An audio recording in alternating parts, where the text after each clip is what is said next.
For me, that was what brought me to Ferguson in the first place. I was seeing something play out in the media that I knew was not totally true. Sabah Folayan and Damon Davis co-directed Whose Streets, a documentary about what really happened after 18-year-old Michael Brown was shot dead by police in Ferguson, Missouri in 2014. I knew intuitively that there was something else there, and that's what brought me to Ferguson. And it was really important to me and to Damon, not only that we tell the story of what did happen, but that we let people know that the narrative that they were initially given was not the full story.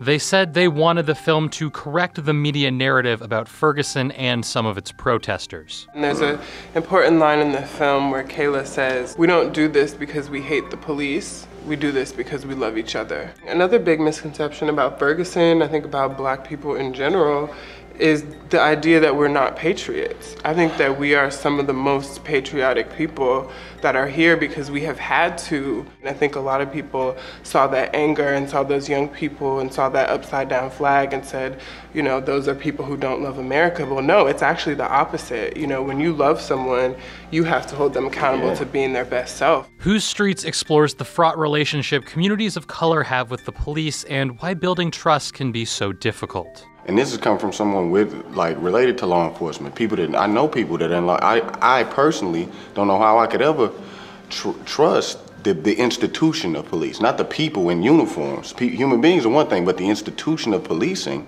because of lived experience.